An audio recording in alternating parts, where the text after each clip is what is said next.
तर त्या लाडक्या बहिणीसाठी कुठंतरी दादांनी आम्हाला 10 मिनिटं वेळ द्यावा ही आमची अपेक्षा होती। तर ती अपेक्षा दादा पूर्ण न करता जसे आले तसे ते 5 ते 10 मिनिटांमध्ये ते परत गेले। मग उपमुख्यमंत्री या पदावर असताना, संविधानिक पदावर असताना त्यांनी समोरच्या लाडक्या बहिणीचं म्हणणं ऐकून घेतलं नाही।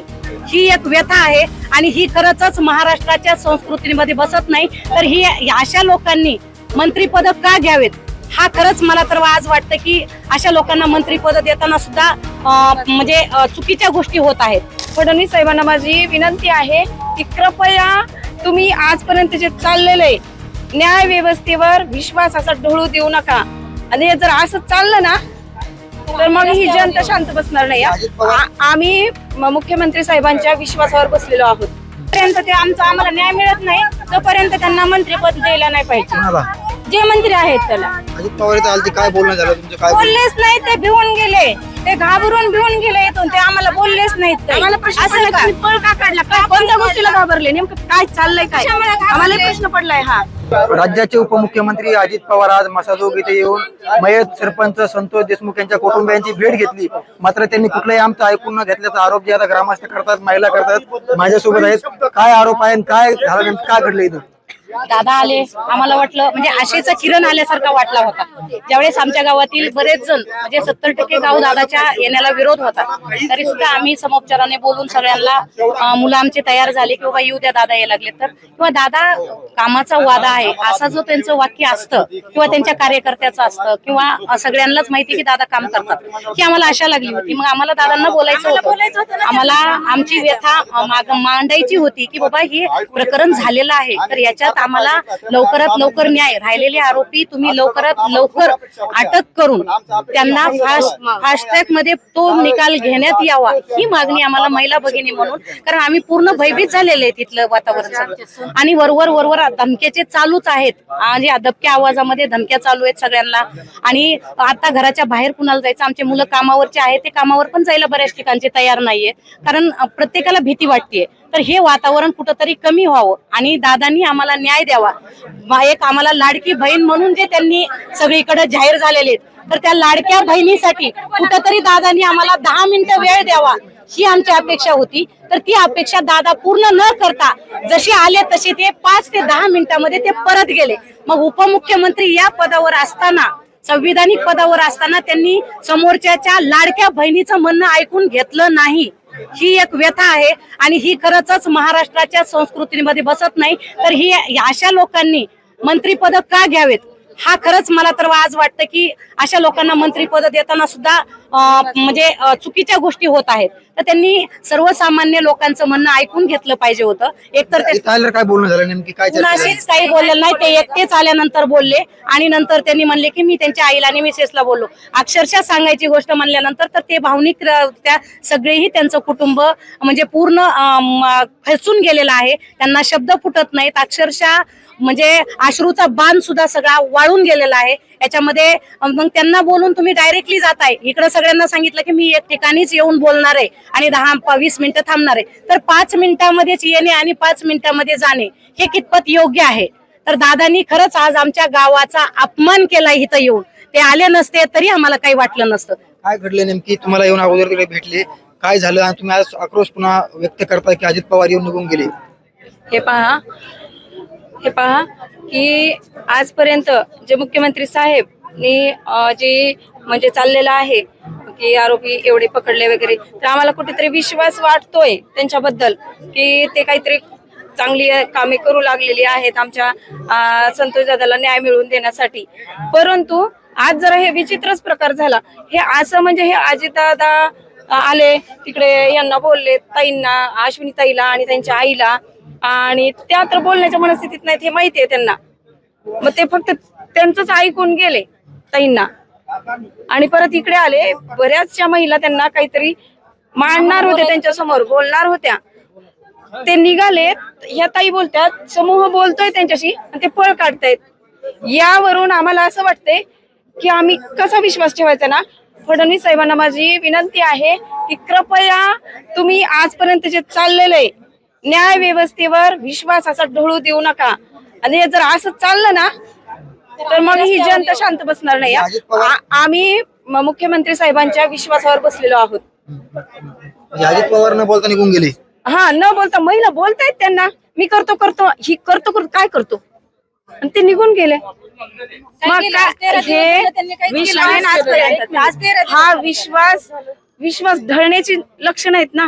कसा विश्वास ठेवायचा जनतेने? काय तर मुख्यमंत्री साहेबांना विनंती आहे की तुम्हाला जर असे कोणी आडवे येत असतील तर त्यांना किंवा आमची जी केस आहे संतोष अण्णाला न्याय मिळण्यापर्यंत तरी त्यांना मंत्रिमंडळातून काढून टाका.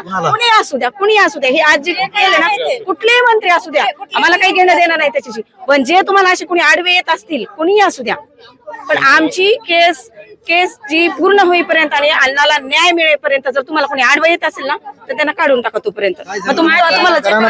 काय घडलं? माझी दादाला एवढीच विनंती होती, जोपर्यंत आम्हाला न्याय मिळत नाही तोपर्यंत कोण हे मंत्रिपदावर आहे त्यांना राजीनामा द्यायला हवा, एवढीच आमची इच्छा आहे.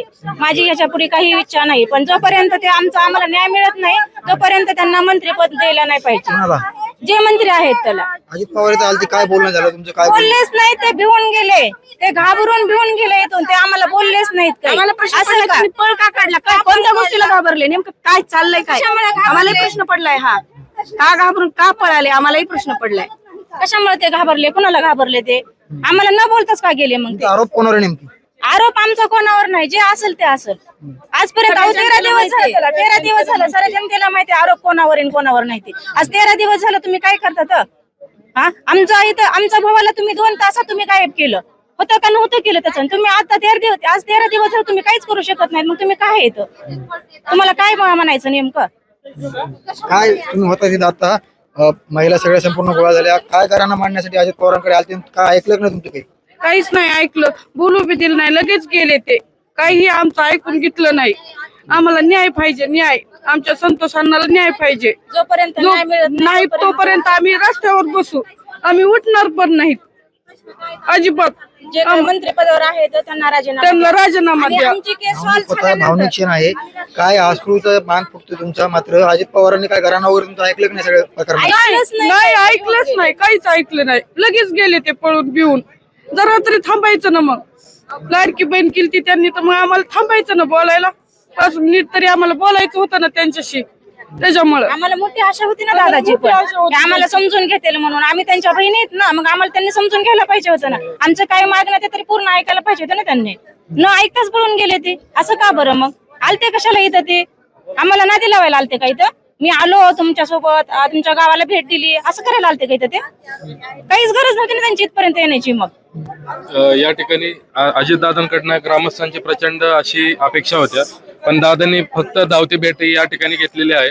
आमचे जे काही मुद्दे होते ते त्यांनी ऐकून न घेता तसेच निघाले असल्यामुळे ग्रामस्थांमध्ये हा प्रचंड मोठा असा जनआक्रोश अजितदादांबद्दल झालेला आहे.